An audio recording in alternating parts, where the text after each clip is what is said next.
Thank you and welcome to the show this morning.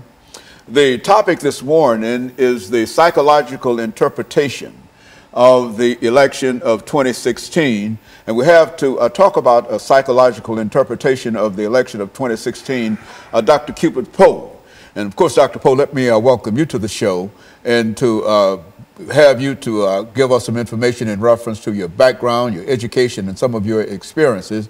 And as we know, you are no stranger to this show. All of our members of our audience know you, but at the same time, I think that being able to talk about a psychological interpretation of the election of 2016 sort of gives us a different insight into what is going on in reference to the election. We're not predicting any winners or losers or anything like that, but the idea is to, it's such an unusual kind of election, you see, and so we're concerned about, from a psychological point of view, how does this work out? And so let's talk about it from that perspective today.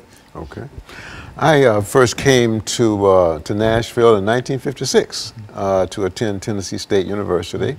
I finished in 1960. I went to Meharry Medical College, graduated from Meharry in 1964, did an internship in Chicago for a year, 64, 65, was drafted into the Army, spent 6 months in Korea, and the rest of that time in Denver, Colorado.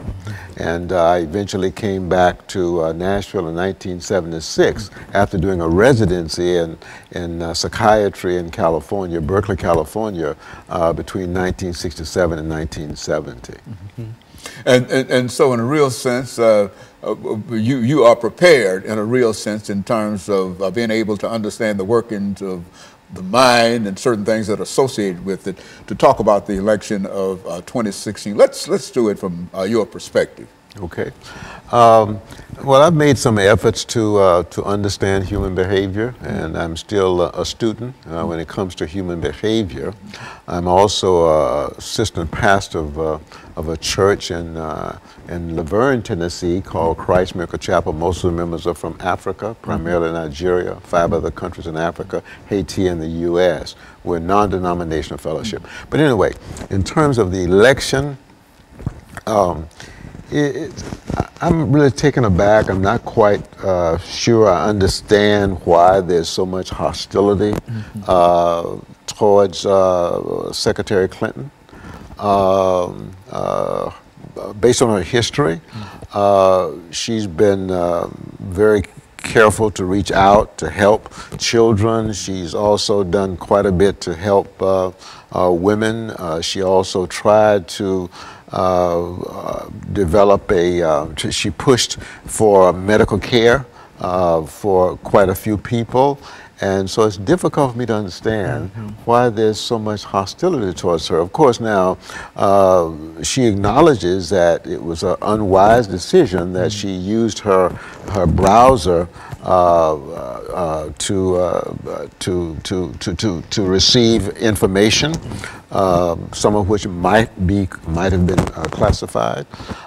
So it's difficult, Dr. Haney, for me to understand why there's so much resentment towards her, and why so many people see her as highly untrustworthy. On the other hand, Mr. Trump, it's understandable that people would have some problems with him, and that's primarily because, for one, you recall he denied that he was aware of David Duke, who was head of the Ku Klux Klan in Louisiana. He also made fun of the New York Times columnist, made fun of his neuromuscular disability that he was born with. Also, it's fairly well documented his hostility towards females, and also the idea that President Obama and Secretary Clinton is the source of ISIS. They founded ISIS, and then he comes back and says that he was just being sarcastic.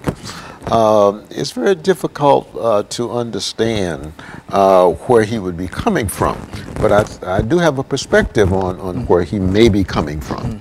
Very good. And so what we'll do, we'll take our first commercial break. You see, I think this 6 minute segment, we'll take our first commercial break, and then we'll come back and we'll allow you to further deal with this as an issue this morning. And I think that what you're giving us now and what is